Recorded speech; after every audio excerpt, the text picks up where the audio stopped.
My name is Hannah Mitchell. I'm 35 and I serve in the U.S. Army. To my family, though, it's like I've thrown my life away. At our family reunion dinner in Raleigh, my sister leaned back and sneered. Still with that little army job, huh? Laughter exploded around the table from my parents, my aunts, even the cousins. They toasted to her million-dollar deals, her sleek office and rising empire, while I sat there with my medals zipped away in my purse, my chest tight and silent. I've commanded troops in active war zones. I've led operations worth billions. But to them, I'm just playing soldier, some kid stuck in a uniform. They never showed up. Not to my graduation from the academy, not to my promotions, not once. That night, their laughter didn't just sting, it burned. Under the table, I clenched my fist and made a quiet vow I'd make them see me. Not as the daughter they dismiss, not as the sister they overlook, but as the woman they'd never dare to underestimate again. Ever felt invisible to the people who should have believed in you? Most. Tell your story in the comments and subscribe. We rise by proving them wrong. I pulled into Raleigh after a 6-hour drive from Fort Liberty, my stomach twisting with hope and dread. This family reunion was supposed to be different. I'd spent 13 years in the Army leading missions, earning honors, but maybe they'd finally see me. The house was packed, cousins, aunts, uncles, all buzzing with chatter. I walked in wearing civilian jeans to blend in, my service medals tucked away in my purse. My sister Olivia Mitchell stood at the head of the table, her voice sharp and smug. Apex Technologies just landed a $10 million deal, she bragged, flipping her hair. My father, Richard Mitchell, beamed like she'd won a Nobel Prize. "That's my girl running the show," he said, raising his glass. My mother, Patricia Mitchell, nodded, her smile wide. "Olivia's making us proud," she added, her eyes locked on her. I sat quietly, picking at my food, waiting for a chance to speak. "Hey, I just led a major mission overseas," I said, my voice steady but hopeful, thinking they'd care. Olivia snorted, cutting me off. "What, still playing with your little army job?" The table erupted in laughter. Dad chuckled. Mom shook her head. My cousins smirked like I was a kid with a toy gun. My face burned, but I forced a tight smile, gripping my fork until my knuckles whitened. Olivia leaned forward, her eyes glinting with mockery. "Come on, Hannah. When are you getting a real career? You know, one that pays real money." Dad jumped in, not missing a beat. "She's right. Apex is working with the Department of Defense now.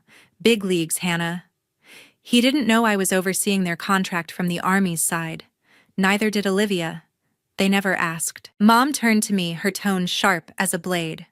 "Hannah, why can't you be more like Olivia? She's building something real, not chasing badges." I swallowed hard, my chest so tight I could barely breathe. The room felt like it was closing in, their voices louder, their laughter sharper. I was invisible, a seasoned officer reduced to a punchline in my own family.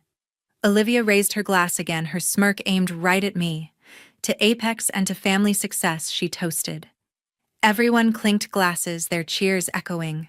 I stared at my plate, my anger simmering, a fire growing inside me. I'd led teams through war zones, made decisions that saved lives while they toasted Olivia's bank account. They thought I was nothing. I wasn't their little Hannah anymore. I'd show them, not with words, not with tears, but with action. I pushed my chair back, my jaw set. This wasn't over. I'd make them see who I was, and it wouldn't be at this table. As I pushed my chair back from that suffocating reunion table, my mind spiraled into the past, to the moments that carved this ache in my chest. I was 22, standing tall at my West Point graduation, my uniform crisp, my heart pounding with pride. I'd scanned the crowd for familiar faces, Dad, Mom, Olivia, but the seats I'd reserved for them were empty. I'd sent them invitations, called twice to confirm. "We're tied up with Olivia's pitch meeting," Mom had said, her voice clipped. "It's a big deal, Hannah." I stood alone, clapping for my classmates, my smile hiding the sting. They never came. Not one. Years later, at 26, I earned my first major promotion, a milestone I'd dreamed of since I was a kid. I'd invited my family to the ceremony at Fort Bragg, hoping they'd see what I'd built. I waited by the stage, scanning the crowd, my hands sweaty. No one showed. Olivia texted last minute, stuck at a client dinner. "You'll be fine." Dad didn't even call back. Mom sent a card addressed to Hannah, no mention of my rank or achievement. I pinned the new insignia on my uniform alone, my chest tight with a familiar hurt. They were always too busy with Olivia's deals, her promotions, her life. The deepest cut came at 29, deployed in Syria. I was leading a critical operation, days without sleep, my team relying on me. I got a rare chance to call home, hoping to hear Dad's voice, maybe Mom's encouragement. I dialed from a dusty outpost, the connection crackling. Dad picked up, sounding distracted. "Hannah, can it wait? Olivia's closing a major contract today." Before I could respond, he hung up. I stared at the phone, my throat burning. My work grueling, life or death missions didn't matter to them. Olivia's boardroom victories always came first. I'd tried so hard to make them proud. At 24, I sent Mom a photo of me receiving a commendation for a cyber operation. She replied, "Nice, but Olivia just got featured in Forbes." At 30, I told Dad about a successful mission that saved lives. He said, "That's great, but Olivia's running a team of 50 now." Every achievement I shared was overshadowed by Olivia's success. They never asked about my work, never visited my base, never cared. I'd spent years chasing their approval, but all I got was silence or comparisons. Back then, I'd blamed myself. Maybe I wasn't enough. Maybe my path, grit, sacrifice, service wasn't flashy like Olivia's corner office. But that night in Raleigh, as their laughter from the reunion echoed in my head, I saw it clearly. It wasn't me. It was them. They chose Olivia's world money status deals over mine. I'd carried that weight for years, each missed milestone a scar. But I wasn't that hopeful kid anymore. I'd built a life, a career, a purpose. They'd never see it, not at my graduations, not at my ceremonies, not over that crackling call from Syria. But I'd make them see it now, not for their love, but for me. The weight of those old scars from graduations and missed calls still lingered as I drove to my parents' house a week after the reunion. I wanted to try one last time to bridge the gap. In my bag was a service medal earned during a high-stakes mission overseas, one of my proudest moments. I'd carried it for months, hoping to share it with Dad to show him what I'd built. Maybe this time, they'd see me. I pulled up to their Raleigh home, my heart pounding with a flicker of hope. Inside, the living room was quiet. Just Dad, Mom, and my sister Olivia Mitchell sipping coffee. I took a deep breath and sat down, clutching the small velvet box. "Dad," I said, my voice steady, "I brought something for you." I opened the box, revealing the medal, its silver glinting faintly. "This is from a mission I led last year. It means a lot to me." I slid it toward him, my eyes searching his face.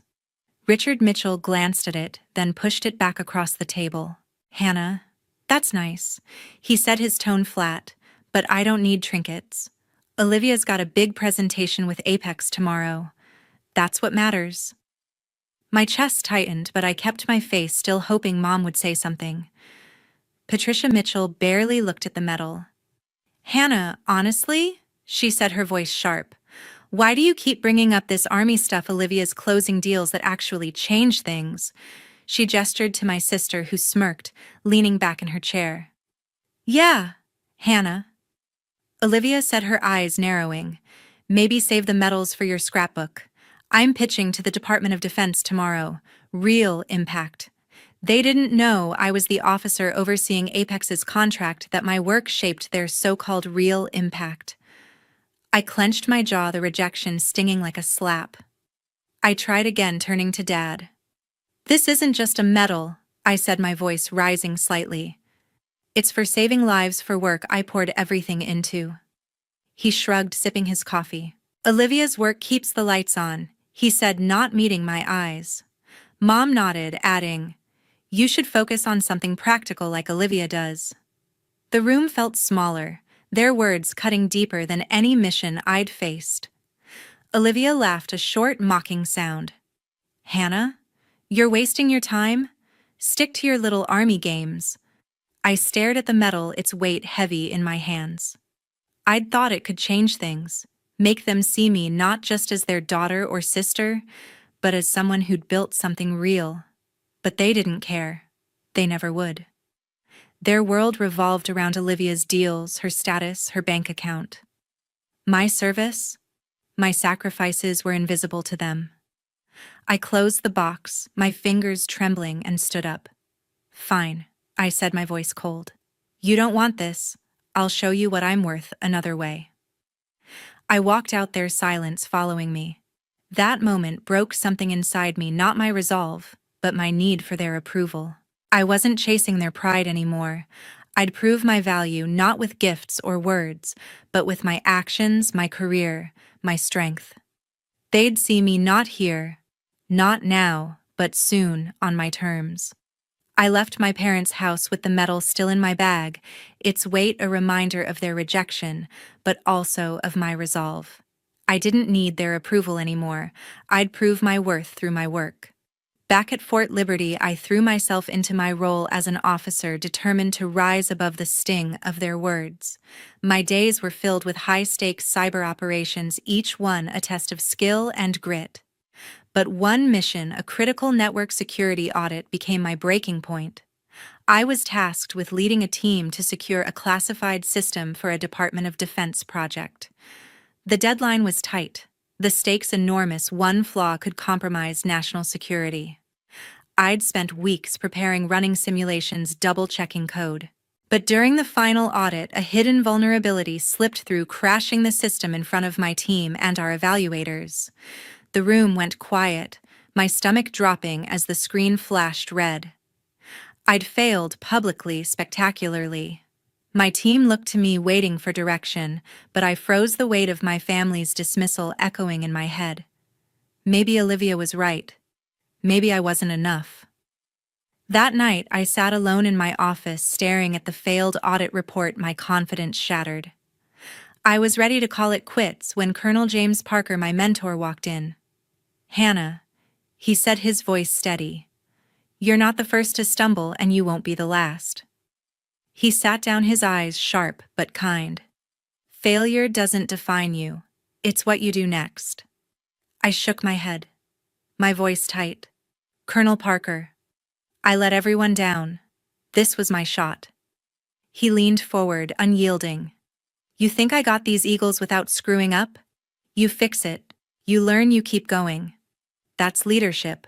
His words hit hard.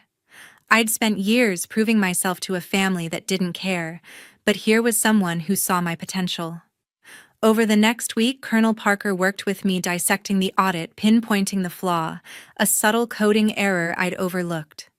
We rebuilt the system line by line, testing it until it was ironclad.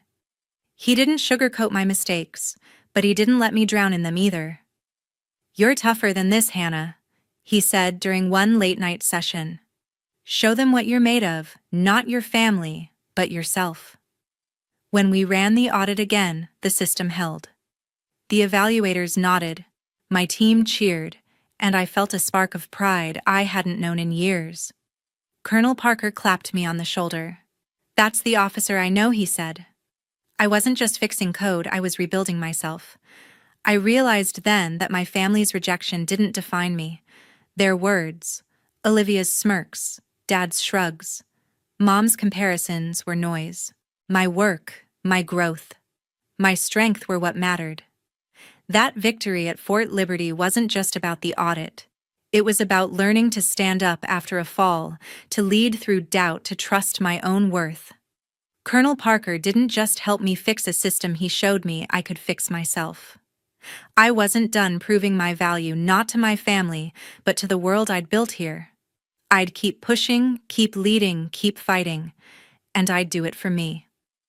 The victory at Fort Liberty had reignited my fire, but as December rolled in, a quiet ache settled in my chest.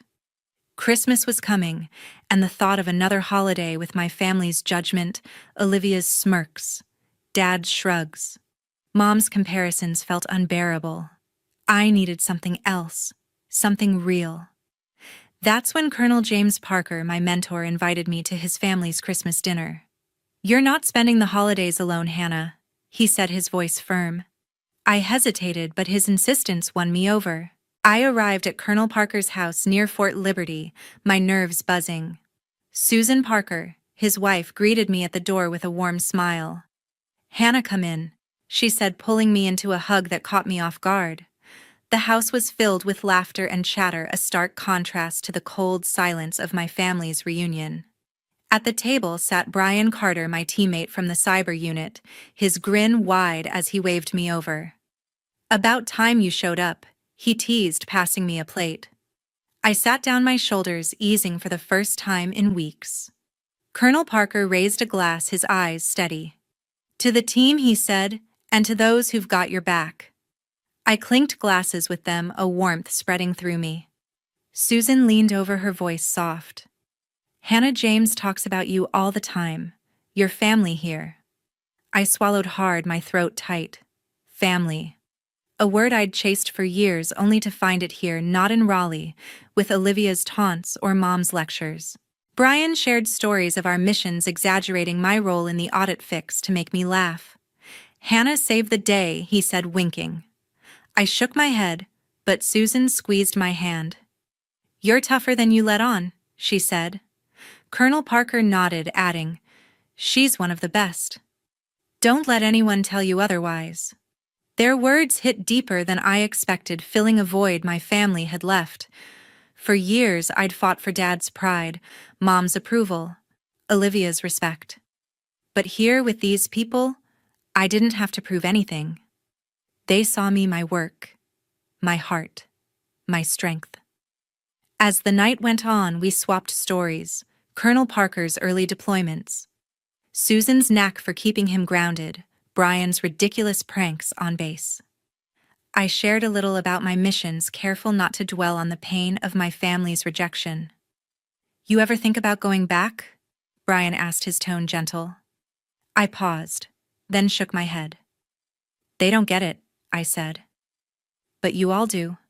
Susan smiled, refilling my glass. "You've got us now," she said. I felt a weight lift, a sense of belonging I hadn't known I needed. By the end of the night, I wasn't just an officer or a name on a roster. I was part of something bigger, a family that chose me, not because of blood, but because of who I was. Colonel Parker walked me out, his voice low. "Hannah, you're stronger than you know. Keep pushing." I nodded, my heart full. I'd spent too long chasing a family that didn't see me. Now I had one that did. And that was enough. The sense of belonging I'd found with Colonel Parker and my team fueled me as I dove into my biggest assignment yet. At Fort Liberty, I was tasked with overseeing a billion-dollar cybersecurity project for the Department of Defense, a contract tied to Apex Technologies, my sister's company. My role was to ensure their systems met the military's stringent standards: no leaks, no flaws, no compromises. The responsibility was immense, but after the audit victory, I felt ready.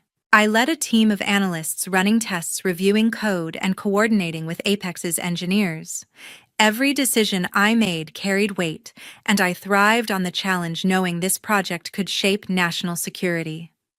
Weeks into the project, I got a call from my mother, Patricia Mitchell. Her voice was tense, not warm. "Hannah, we need to talk," she said. I braced myself, expecting another lecture about Olivia's success. "Olivia's struggling with her Apex contract," Mom went on. "It's with the Department of Defense." "You're in the Army, can't you pull some strings?" I froze, my grip tightening on the phone. They didn't know I was the officer overseeing that very contract. I kept my tone even. "Mom, I don't do favors like that. My job is to protect the system, not bend rules." She sighed, exasperated. "Hannah, just help your sister. This is her big break." I hung up, my jaw clenched. The next day, my father, Richard Mitchell, called. "Hannah, Olivia's under pressure," he said, his voice heavy with expectation. "You're in the military. Do something to make this easier for her. I stared at my desk papers stacked with Apex's system specs. Dad? I said, my voice firm. I can't. My work doesn't work that way. He scoffed. You're always so rigid. Olivia's carrying the family name. Help her out. I ended the call, my heart pounding. They thought my job was a tool for Olivia's success, not a career I'd built through years of sacrifice. Then Olivia herself texted. Hey Hannah, I know you're with the Army. Can you talk to whoever's in charge of our DoD contract? It's a mess. Her casual tone, like she was asking for a coffee order, made my blood boil. I typed back, Olivia, I don't interfere with contracts. Fix it yourself. She replied with a single word, whatever. I set my phone down, my hands shaking. For years they'd dismissed my work as a little Army job, and now they wanted me to use it to save Olivia's reputation. The irony burned. Back at Fort Liberty, I doubled down on the project. Apex's systems had vulnerabilities, sloppy code, weak encryption that my team flagged. I sent detailed reports to their engineers expecting cooperation. Instead, their lead engineer, unaware I was the oversight officer, pushed back, citing unnecessary delays. I stood my ground, insisting on fixes. My team worked late nights, stress high but morale steady. I wasn't just doing my job, I was proving my worth not to my family, but to myself and the mission. One evening, Colonel James Parker stopped by my office. Heard you're catching heat from Apex, he said, leaning against the doorframe. I nodded, exhausted. They're not happy with my standards. He chuckled. Good. Keep them honest, Hannah. You're doing what's right. His words steadied me. My family saw my work as a favor to leverage. Colonel Parker saw it as duty. I wasn't bending for Olivia or anyone else. As the project neared its deadline, I knew the real test was coming. Apex's leadership, including Olivia, would present their system at a conference in Raleigh. My team's findings would be front and center, and I'd be there to ensure the truth came out. I wasn't helping Olivia, I was holding her accountable.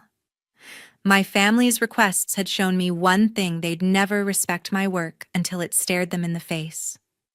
I was ready to show them, not with favors, but with results. The conference hall in Raleigh buzzed with anticipation as I adjusted my uniform, medals pinned carefully to my chest. Months of grueling work on the Apex Technologies cybersecurity project had led to this moment. I wasn't here to help my sister Olivia Mitchell as my family had demanded. I was here to do my job, to ensure the system was secure, no matter whose name was on it. My team's findings, detailed in a report I clutched tightly, exposed critical flaws in Apex's work. I took a deep breath, ready to face the room, knowing my family would be there, oblivious to my role. The hall was packed with Apex executives, Department of Defense officials, and my family seated near the front. Olivia stood at the podium, her smile confident as she presented Apex's system as flawless. My father, Richard Mitchell, and my mother, Patricia Mitchell, beamed from their seats, whispering proudly about her success.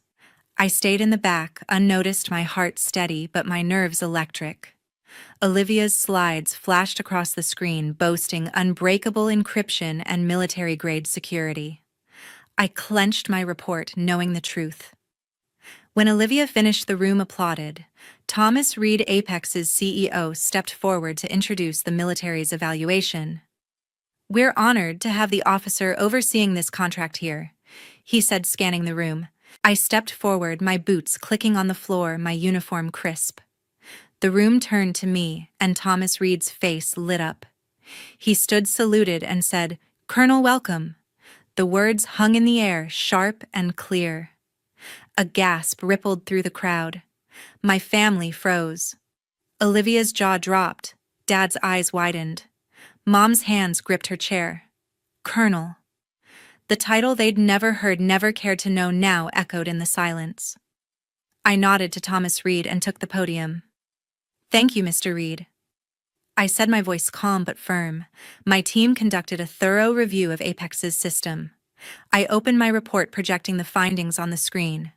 We identified multiple vulnerabilities, weak encryption, outdated protocols, and unsecured access points. These flaws pose significant risks to national security. The room stirred murmurs growing. Olivia's face went pale, her confidence crumbling. I didn't look at her. This wasn't personal. It was my duty. An executive interrupted his tone, defensive. These standards are excessive, he said. I held his gaze. They're necessary, I replied. My job is to protect our nation's systems, not to cut corners. Thomas Reed nodded, his expression serious. Colonel Mitchell, we appreciate your rigor. Apex will address these issues immediately. Olivia sank into her seat, her hands trembling. Dad and Mom stared at me, their pride for Olivia replaced by shock. They'd called my work a little army job, but now they saw the truth. As I stepped down, Olivia approached, her voice low and shaky. Hannah, you could have warned me, she said. I met her eyes, unyielding. Olivia, I told you to fix it yourself. My job isn't to save your reputation, it's to do what's right. She flinched, speechless. Dad stood, his face red. Hannah, why didn't you tell us, he asked. I paused, my chest tight. I tried, I said. You never listened. Mom reached out, her voice soft. Hannah, we didn't know. I shook my head. You didn't want to know.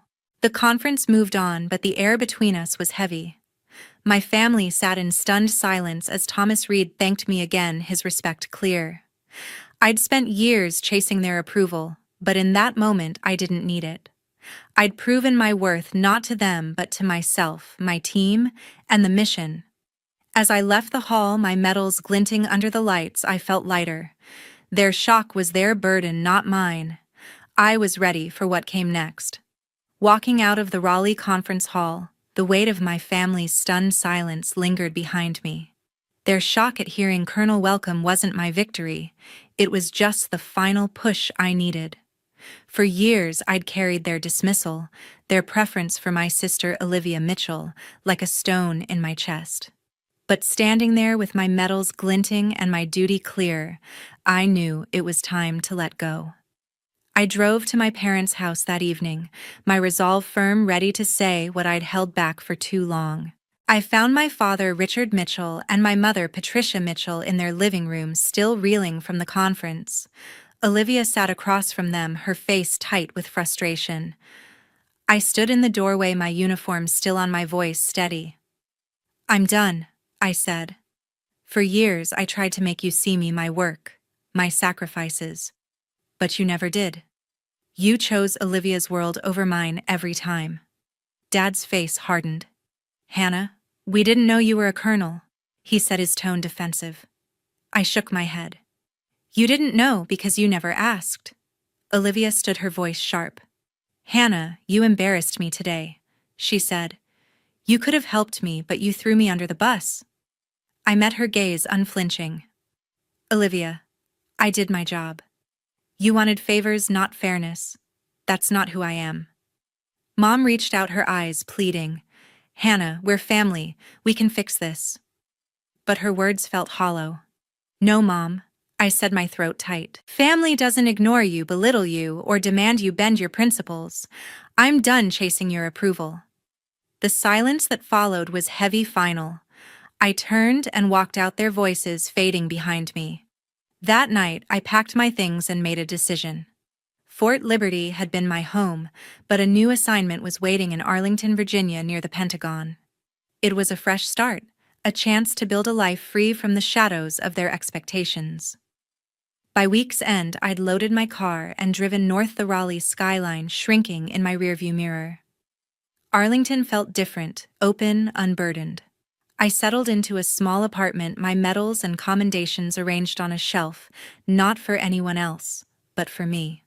In the weeks that followed, I threw myself into my work, leading cybersecurity initiatives with a clarity I hadn't felt before. I thought about Colonel James Parker, my mentor, who'd seen my strength when my family couldn't. I thought about Susan Parker, his wife, and my teammate Brian Carter, who'd welcomed me as family at that Christmas dinner.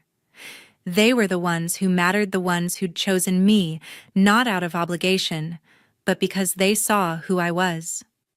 My family's absence no longer stung. It was their loss, not mine. Looking back, I realized the lesson wasn't about proving them wrong.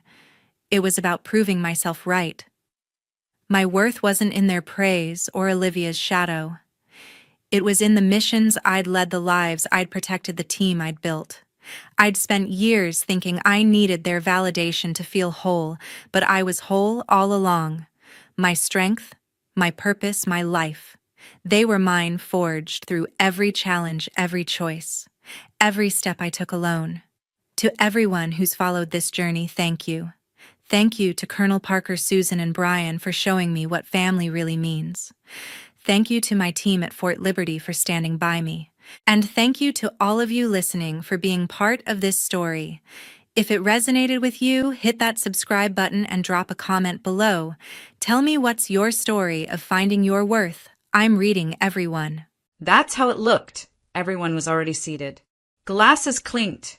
Laughter rolled across the linen tablecloths, and the candlelight made the moment feel staged, like they had started the celebration without me. But it wasn't just the food already being served.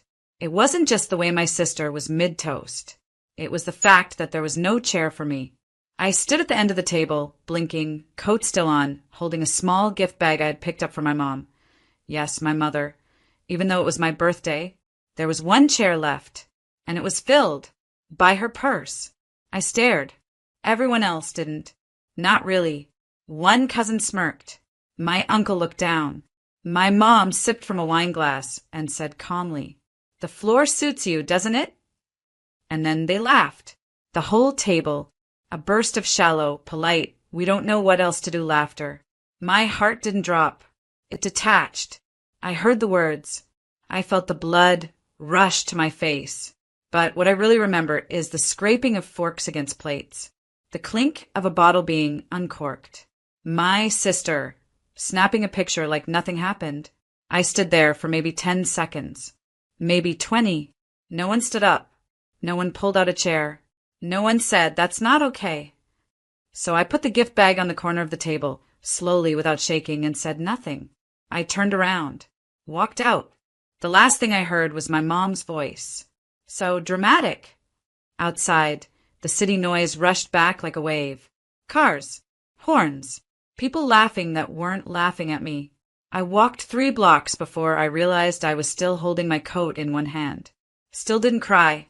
I stopped at a crosswalk and looked at my reflection in a shop window, makeup too carefully done, hair curled for the first time in weeks. That's the thing about the ignored. We overprepare. We hope just once they'll make space. That maybe this time they'll see us. But there was no seat. Not a mistake. A message. And I received it. Loud. Clear. Delivered with a wine glass and a smirk. That night, I didn't go home. I booked a room in a hotel with my emergency savings, sat on a white duvet cover with perfect hospital corners, and watched the city move under me. That's when I made the decision. No screaming. No revenge plan. Just a boundary. I turned off my phone, ordered room service, and rewrote the night, because I knew something they didn't. I wasn't just a girl without a chair. I was a woman who'd been building something quietly. And tomorrow morning, they'd see. My name is Janelle Moore. And from wherever you're watching this video, stay with me. Because when they told me the floor suits you, they didn't know I'd already built the stage. That restaurant moment, it didn't come out of nowhere. It was just the most public chapter in a story I've been quietly living my whole life. I was always the extra, the helper, the fill-in, the one who held the camera while my sister posed in a dress I couldn't afford, gifted to her by the same mother who once told me, "We can't spoil both of you." Claire, my older sister by 2 years, was the favorite, the golden child. She was praised for bare minimums.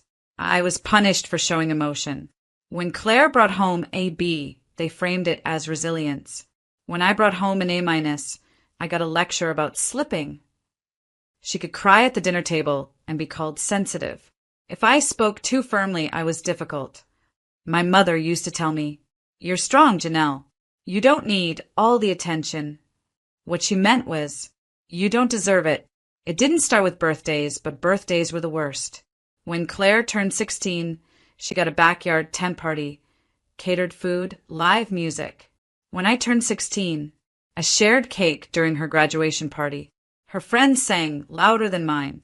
I told myself I was imagining things, that I was lucky just to be included, that if I worked hard, showed up, and stayed quiet, I'd earn their love eventually.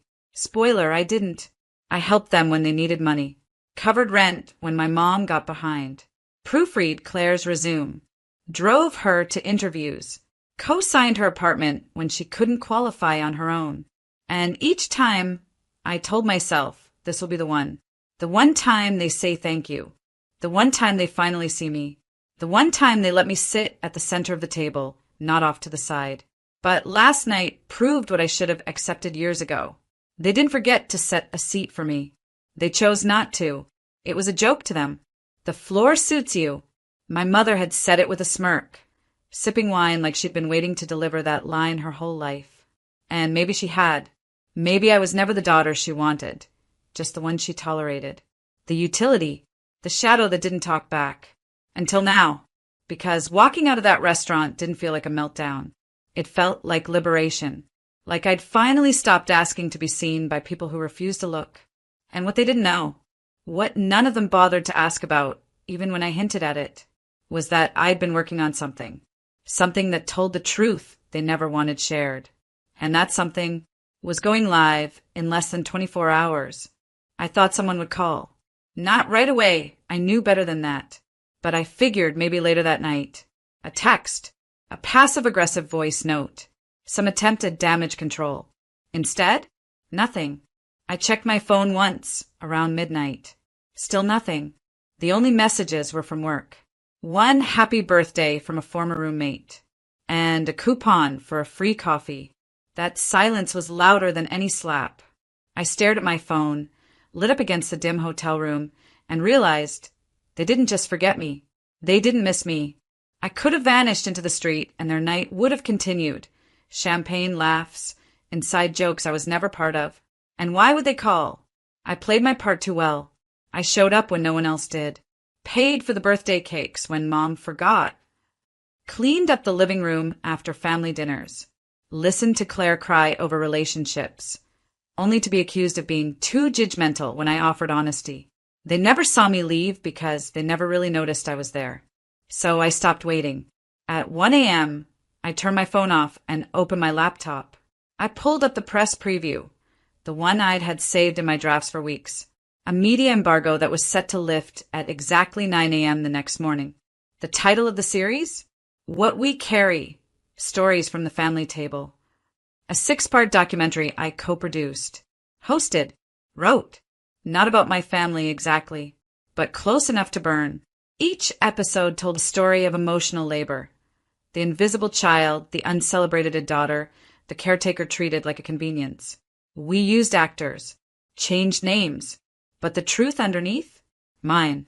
The last episode, that one was raw. I filmed the voiceover with a lump in my throat. Some daughters are raised to be quiet. Some are raised to be responsible. And some are raised to disappear. At 9 a.m., the embargo would lift. The full series would stream. And my name, Janelle Moore, would be listed in the credits as creator and narrator. I didn't write it for revenge. I wrote it to survive. To tell the story I was never allowed to speak aloud at our table. To give the girl on the floor a platform. The girl, they said, the floor suits you too? She was about to be broadcast into living rooms across the country. And maybe, just maybe, the people who laughed while I stood empty-handed would finally see who they left out.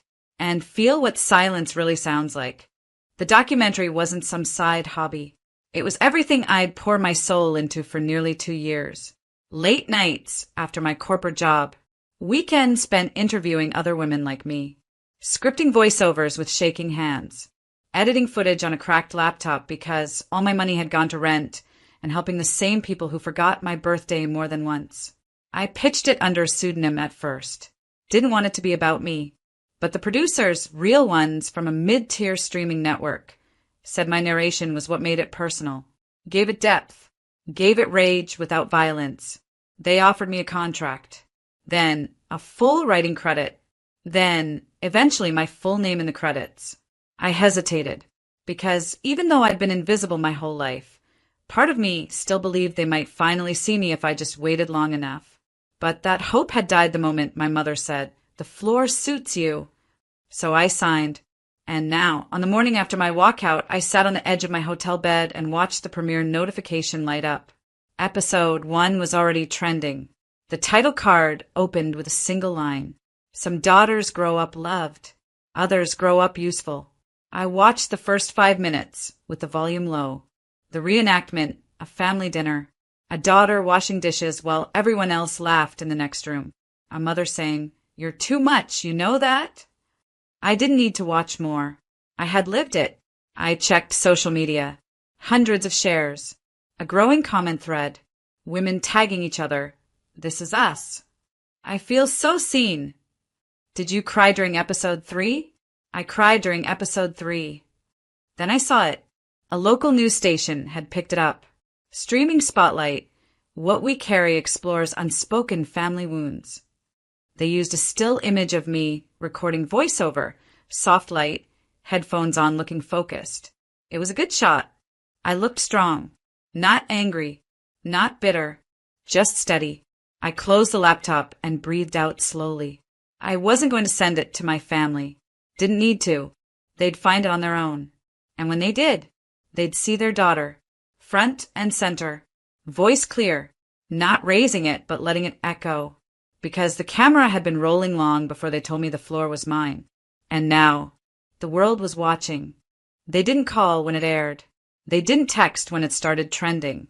But I know exactly when they found out. It was around 10:42 a.m. Because at 10:43, my phone lit up with a text from my sister. "WTF did you do?" No greeting. No punctuation. No denial either.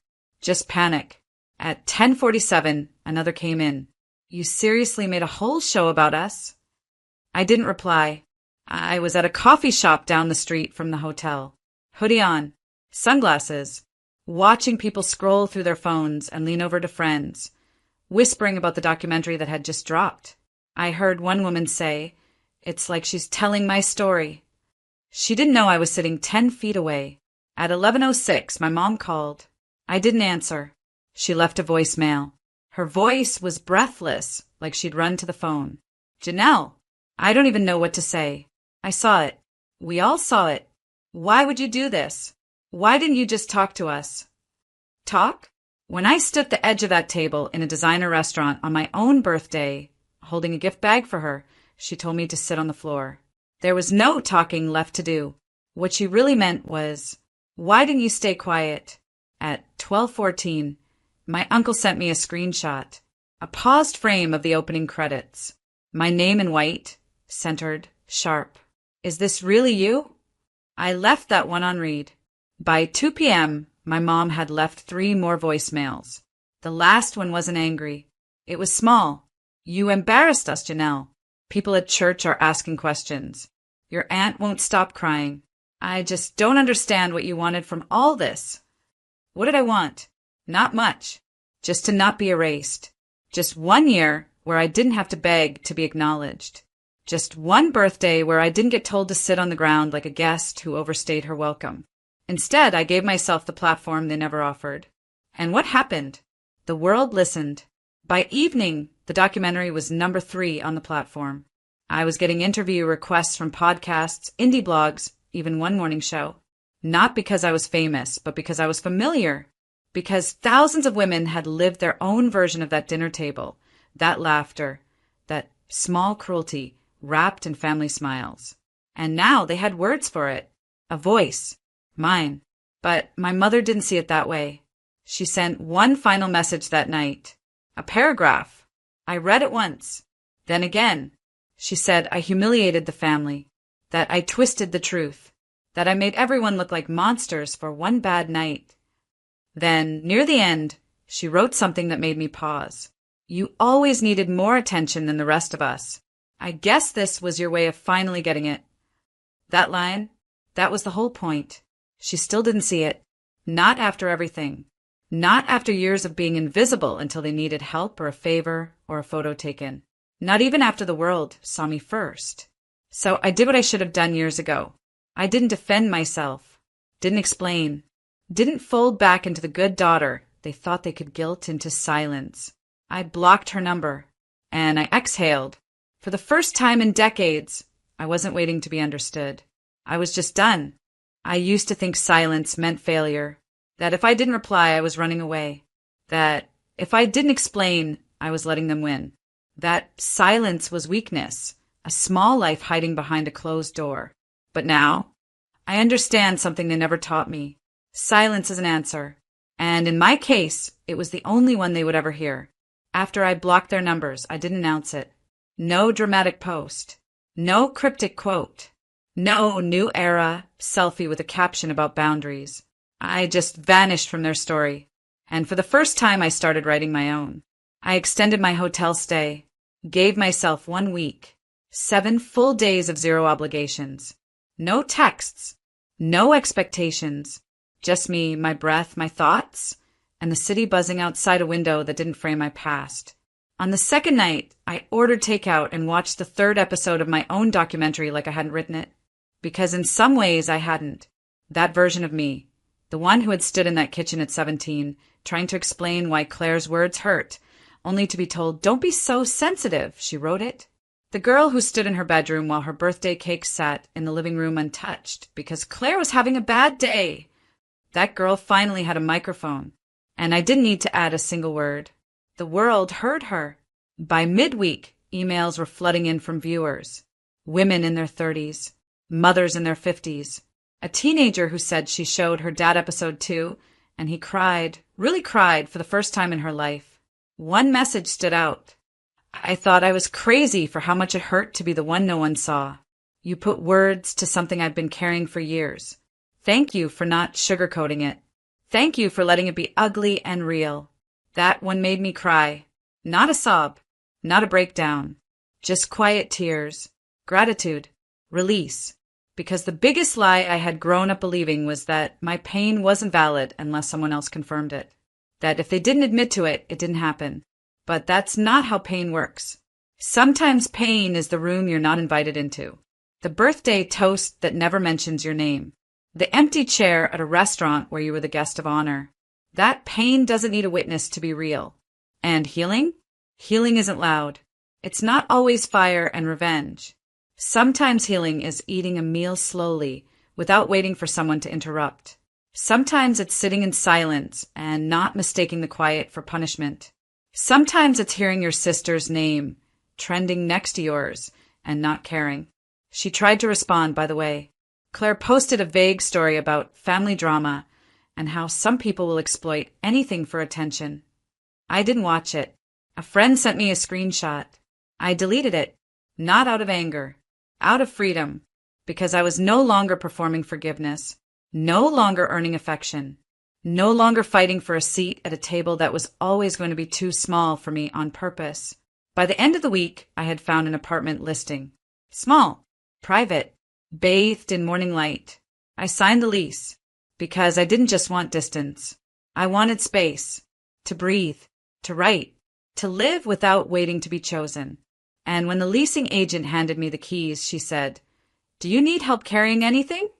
I smiled. "No," I said. "I've been carrying everything on my own for years. I've got it." I threw myself a birthday dinner, not the night of the restaurant. That day didn't count. That wasn't a birthday. That was a message, the last one I ever received from people who spoke in cruelty and called it tradition. This one was mine. It wasn't flashy. There was no guest list, no seating chart, no linen napkins folded into swans.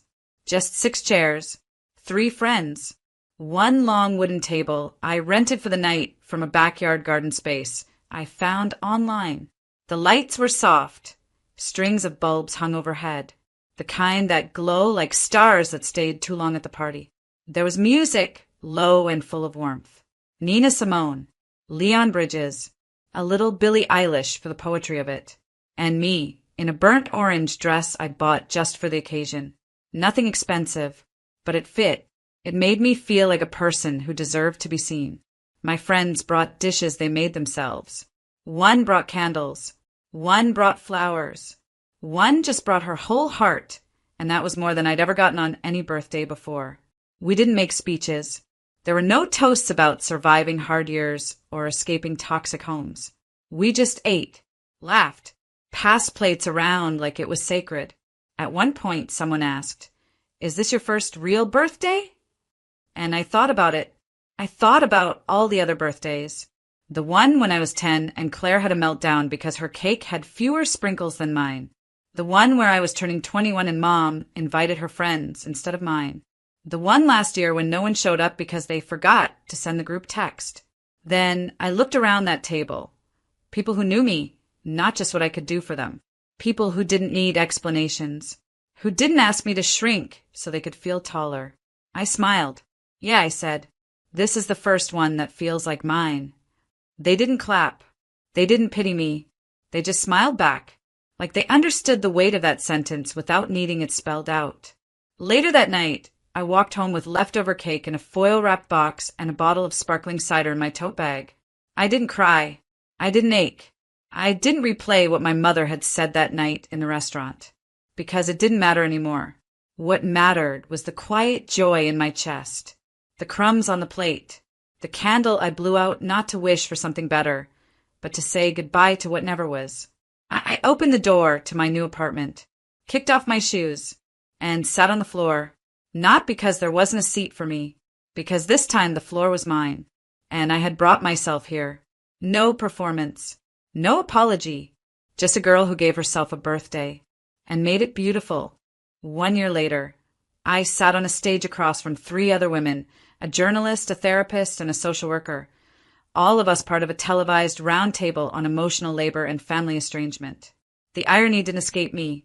12 months ago, I was being laughed at in a restaurant on my birthday, told by my own mother that the floor suits you. Now, I was sitting in a velvet chair on national television, across from a host who introduced me as creator of the viral documentary What We Carry, an advocate for invisible daughters everywhere, Janelle Moore. I didn't smile too hard. I didn't cry. I just nodded, steady, grounded, like I'd been practicing this seat my entire life. Because I had. When the host asked me how I'd redefined family, I said this. Family isn't blood. It's who sets a place for you, even when you're late, even when you're messy, even when you bring the truth to the table instead of the performance. Someone in the audience wiped their eyes. Someone else clapped softly. It wasn't a standing ovation. It didn't need to be, because I wasn't performing anymore. I was just telling the truth. When the taping ended, I walked out of the studio into a quiet hallway where the crew was already packing up lights and rolling up cables. I passed by the rows of empty chairs, stopped at one, put my hand on the back of it, and I smiled.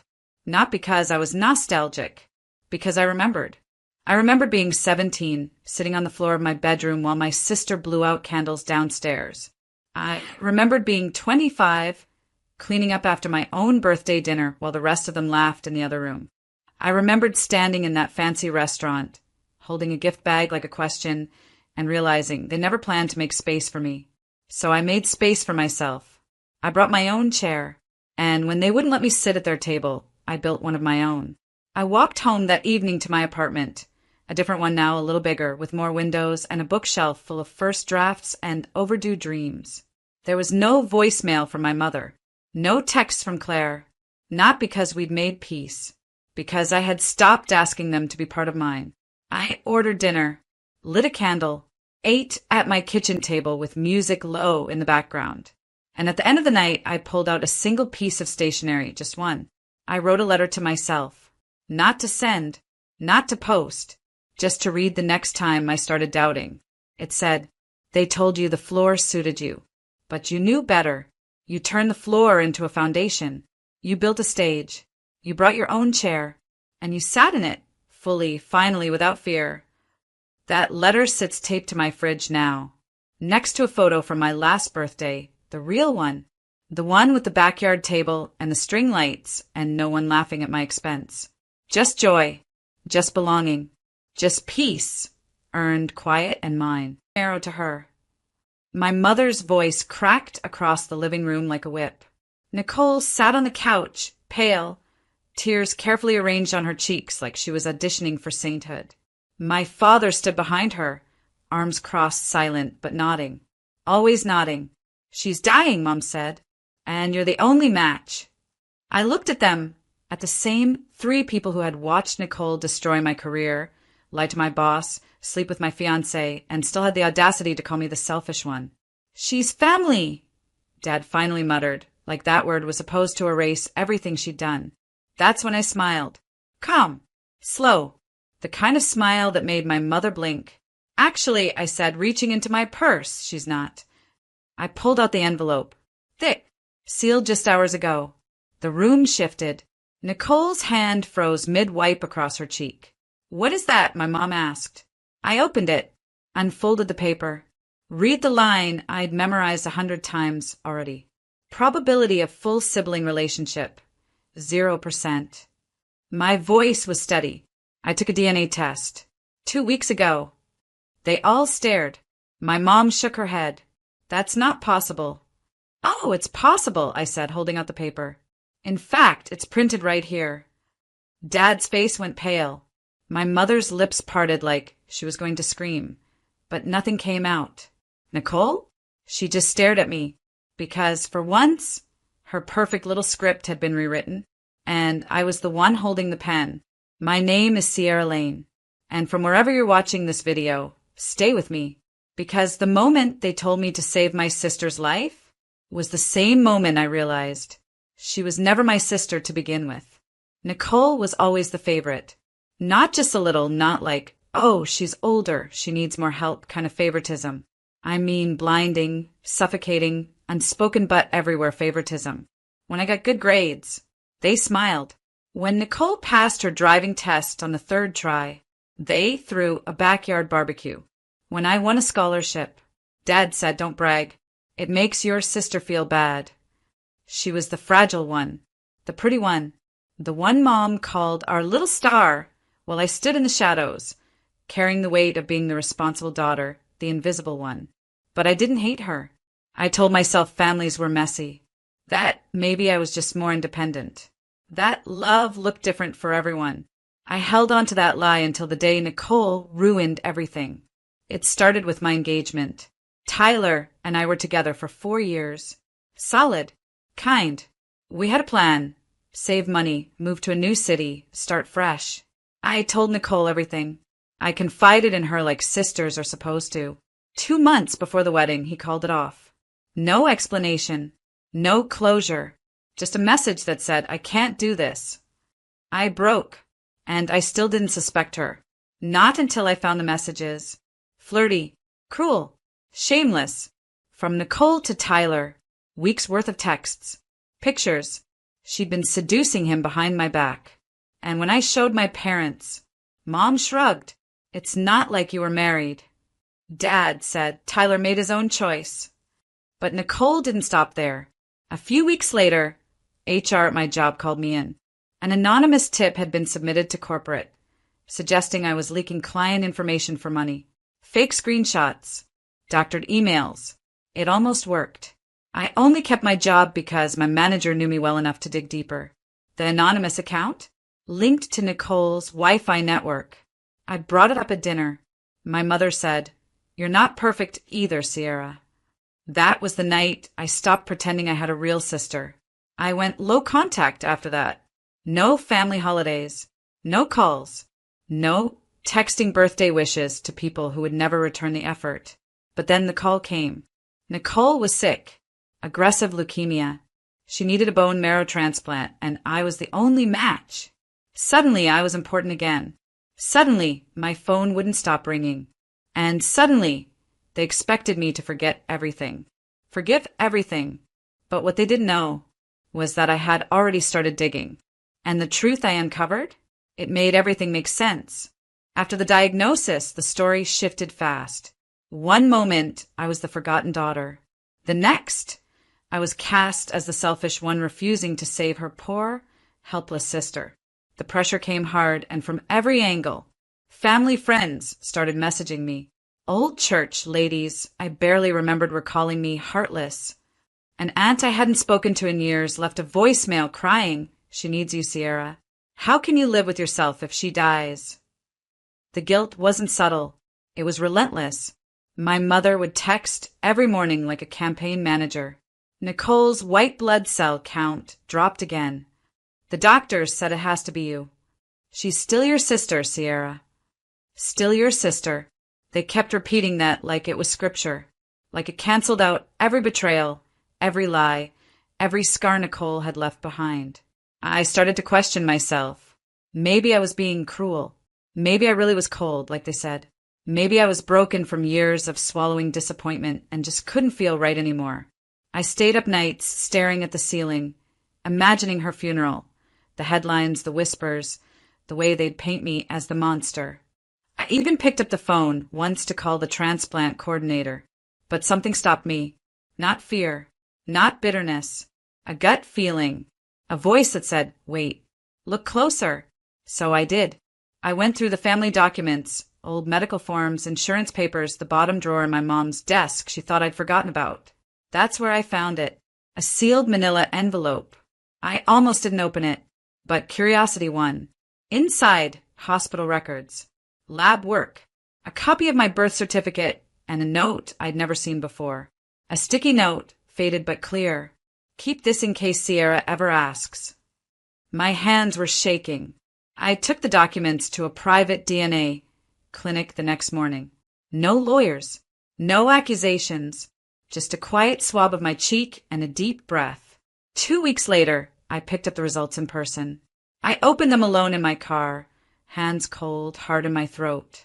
Probability of full sibling relationship, 0%. Shared DNA, negligible. Nicole wasn't my sister, not biologically, not genetically. Suddenly, everything made sense. Why she looked nothing like me. Why our birthdays were barely 6 months apart. Why Dad's name was missing from one of the birth certificates. They'd lied. For years. And let me suffer for a lie I didn't even know I was keeping. But they had no idea I knew. Not yet. And I planned to keep it that way until the perfect moment. Once I had the DNA results, everything inside me went still. Not chaotic. Not angry. Just still. That kind of quiet you only feel when something finally clicks into place. And, deep down you were never crazy. I carried those papers around with me for days. Folded them into my journal. Slept with it on the nightstand. Not because I needed to reread them. I'd memorized every line, but because they made me feel safe. For the first time in my life, I had proof. It wasn't just favoritism. It wasn't just dysfunction. It was deception. I didn't confront them right away. That would have been satisfying, sure. But I wasn't after an explosion. I was after clarity. So I waited. I showed up to family meetings. I answered just enough texts to keep them off balance. I let my mother believe I was thinking it over. The irony? The kinder I became, the more desperate they got. They thought I was softening. Nicole sent a text one night, short, cold. I know we've had issues, but you can do this one decent thing. She didn't ask. She commanded. That was always her way. Even in childhood, she got what she wanted. She didn't negotiate. She took. And if I didn't give willingly, my parents punished me for making things difficult. 1 week before the family meeting, I booked a quiet appointment with a lawyer. Nothing litigious. Just questions. I wanted to understand how deep their lies went. Birth certificates, guardianship, medical history. He gave me more than I expected. Apparently, Nicole had been adopted privately. Closed paperwork. Paid under the table. Never disclosed. No court file. Just my mother's signature and a buried paper trail. I wasn't shocked, but I was done pretending. So when my parents invited me over, said they were finally ready to talk face to face, I agreed. They wanted control. They wanted to corner me, manipulate me, guilt me into submission in the same living room they'd raised me in like a second-class citizen. Instead, I walked in with my envelope. Calm, clean, intentional. Mom looked relieved. Dad gave a weak smile. Nicole was sitting under a blanket, like some tragic Victorian heroine. Before we start, I said, I brought something. Mom raised her eyebrows. Paperwork. I nodded. Proof. I took the envelope out and placed it gently on the table. I want you to read this out loud. She looked confused. Why? Because it's about your daughter, I said, turning to Nicole, and whether or not she ever was mine. That was when the air changed. And for once, I wasn't scared. I wasn't hoping to be loved, forgiven, or heard. I was just done being lied to. And the truth? It was about to speak louder than any apology they never gave.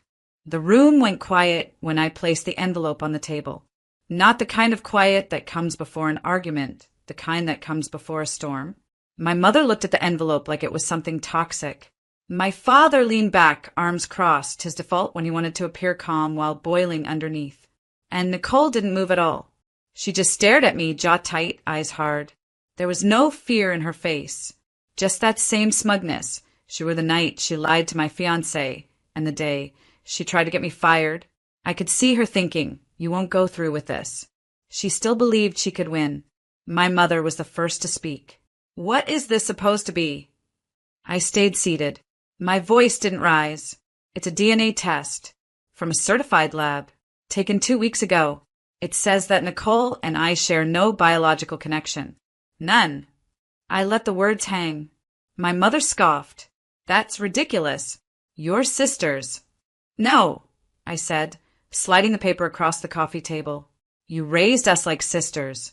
You said we were, but you lied. Dad leaned forward, picked up the paper, scanned it, and paled. His hands actually shook. Where did you get this? From your filing cabinet. Bottom drawer. Beneath the tax folders, I said. You left the birth records and medical forms. Sloppy, really. I turned to my mom. You wanted me to believe I owed her something. You wanted me to feel guilty for walking away. But you lied about who she is. You made me the backup plan for someone who never once treated me like a sister. Nicole shifted in her chair now. Her mouth opened, closed. Then finally she snapped. This doesn't change anything. I am your sister. We grew up together. Yeah, I said.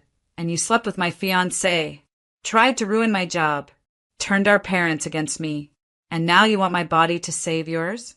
I don't owe you that. I'm dying, she said, eyes gleaming. And I'm healing, I said back, steady as stone. Which means I don't set myself on fire just because you're cold. My mother stood up. Sierra, don't do this. Don't throw away your family over paperwork. I looked at her, really looked. This was the woman who let me be bullied at home, who blamed me for being too sensitive, who watched me break and called it drama. And she was still doing it, still rewriting the truth in real time. You threw me away years ago, I said. You just never thought I'd grow up enough to walk away myself. Dad tried once more. We raised you. Doesn't that mean anything? It does, I said. It means I learned exactly what kind of person I'll never be. I stood, picked up my bag, paused at the door. No one followed. Nicole was crying now, maybe from fear, maybe from fury, maybe because, for the first time in her life, no one was rushing in to save her. I didn't feel triumph. I didn't feel guilt, either. Just release. Because the truth wasn't a weapon. It was freedom. And I had waited my entire life to finally hold it in my hands. I didn't go home and cry. I didn't check my phone obsessively or sit by the window like some abandoned child waiting to be chased. I didn't even feel hollow. I felt clean, like I'd finally shed a skin I'd been suffocating in for years. One made of guilt, gaslighting, and forced sisterhood. The fallout started almost immediately. 2 days later, my aunt called. She said she'd heard some ridiculous rumor about Nicole not being my real sister. That surely I was just lashing out and didn't mean what I said. I let her talk for 3 full minutes. Then I hung up. I didn't explain. I didn't argue. I'd spent my whole life giving people access to my pain like it was public property. That ended now. A week after the confrontation, I found out Nicole had been moved to another donor list. No exact matches. The urgency was rising. I still didn't answer her texts. At first, they came every day, long, manipulative monologues about forgiveness, about history, about choosing love over bitterness. Then, when I didn't respond, they changed. You're evil. You want me to die. No wonder no one ever liked you. And then the most honest one. They always picked me. You know why? Because you were too cold to love, I read that one twice, not because it hurt, but because it was a confession. She knew. She'd always known. And now she was finally admitting it. The power dynamic had flipped, and she hated it. I deleted every message without replying. I knew my parents were scrambling behind the scenes. My cousin told me there had been family meetings full of raised voices and questions like, "What else have they lied about?" Apparently, a few relatives had started to distance themselves from my parents. They didn't like being dragged into a scandal, especially one they couldn't spin. Good. Let the truth do its job. I didn't gloat. I focused on rebuilding. I signed up for therapy not to fix myself, but to unlearn the survival tactics I'd been forced to adopt in a family that only knew how to use or discard. I got a new job, one where no one knew my story, where I didn't walk into rooms with invisible bruises and a reputation crafted by someone else's jealousy. I even started seeing someone. Slowly, carefully. For the first time, I didn't over-explain my trauma on the first date. I didn't feel the need to justify why I protect my peace like a locked door. He asked questions gently. He waited for real answers. And that made me feel safe in a way biology never had. One evening, while folding laundry, I came across the envelope again, the DNA results. I almost threw them out, but I didn't. I tucked them into a folder marked, not shame, just truth. Because that's what they were now. A fact, not a wound. I realized something that night. The revenge wasn't in the reveal. It wasn't in the silence or the ruined reputations or the way my parents couldn't walk into church without whispers following them down the pews. It was in the healing, in the boundaries I built, the joy I allowed myself, the fact that I didn't feel the need to explain anything to anyone anymore. Nicole had once destroyed my relationship, my career, my name, and she did it with a smirk, knowing my parents would protect her. And they had, until I protected myself. And now, they had to live with the truth, not because I shouted it from rooftops, but because I refused to carry their silence any longer. 3 months later, I moved. A small apartment in a quiet city where no one knew my name unless I wanted them to. No old neighbors. No family friends who didn't want to pick sides. No well-meaning coworkers asking, "How's your sister doing?" Just space. The first night I slept there, I left the window open. No traffic. No yelling from the apartment downstairs. Just crickets and my own heartbeat. I stood in the center of the room and whispered out loud, "You're safe now." Not for anyone else to hear. Just me. Because for so long I didn't feel safe. Not in my own home. Not even in my own skin. I had been raised in a family that weaponized love, turned it into a transaction. If I was useful, I got to stay. If I stepped out of line, even once, I became the villain. And for a while, I believed them. Believed I was cold, bitter, selfish. But now I understood what they called selfish was just me learning to say no. I set boundaries like concrete walls. No calls. No visits. I changed my number. Blocked every one of them. And I didn't second guess it. Some nights were quiet. A little too quiet. I'd stare at the ceiling and wonder, did I go too far? Should I have explained more? But then I'd remember the restaurant meeting, the way my mother's face twisted when I read the DNA test, the look of disbelief, not because it couldn't be true, but because I dared to say it out loud. I stopped asking myself if I was harsh, and started asking why they never thought they were. I made new friends, carefully, slowly, people who didn't need my suffering to feel strong. People who asked how my day was and didn't expect me to earn kindness in return. One of them, Talia, was the first person I ever told the whole story to without minimizing it. She didn't interrupt, didn't try to fix it. She just said, "That must have been so lonely. I'm really glad you got out." And I cried, harder than I did when Tyler left, harder than when I opened the test results, because someone saw me and didn't use it as leverage. I celebrated my birthday alone that year. Dinner at a cafe, a small cake with a single candle. No photos, no fake smiles, just peace. I made a wish, but it wasn't for love or approval or closure. It was just this: may I never again doubt what I know is true. Because the greatest gift I'd ever given myself was walking away before they could take anything else. A year after the DNA test, I sat at the edge of a lake just outside the city. No noise, no expectations, just the wind brushing over the surface like a secret it promised not to tell. I'd brought one thing with me, a letter, not to mail, just to write. It had taken me months to start. Not because I didn't know what to say, but because I needed to wait until I could write it without shaking. It started simply, to the people who said I owed them everything. This is what I owed myself. I didn't list every betrayal, every silence, every time they watched Nicole take while I bled to keep the family image polished. I didn't mention the night my mother stood between us like a judge and told me, she's still your sister, whether you like it or not. Instead, I wrote about who I'd become. A woman who sleeps through the night, who laughs without checking who's watching, who doesn't walk into rooms with her hands half raised, ready to defend her existence. I wrote about the quiet joy of cooking for myself, of friends who refill your water without being asked, of waking up and realizing no one is waiting to twist your kindness into obligation. The letter ended with this. Asterisk, you taught me that blood means loyalty, but you only bled me dry. I'm done donating parts of myself just to be tolerated. You raised me to believe I had to earn love, but I've learned peace doesn't need proof. Asterisk, I folded the paper, tore it slowly, not out of rage, but ritual. I let the pieces scatter into the water like ash. And for once, I didn't imagine who might come running after me. No fantasy where they read it and weep. No desperate apology or family reckoning. Just the clean, unremarkable freedom of letting it go. Later that night, I lit a candle in my apartment. No one sent me gifts. No one said my name like it tasted like resentment. And I was okay with that, because I stopped confusing absence with abandonment. Sometimes absence is healing.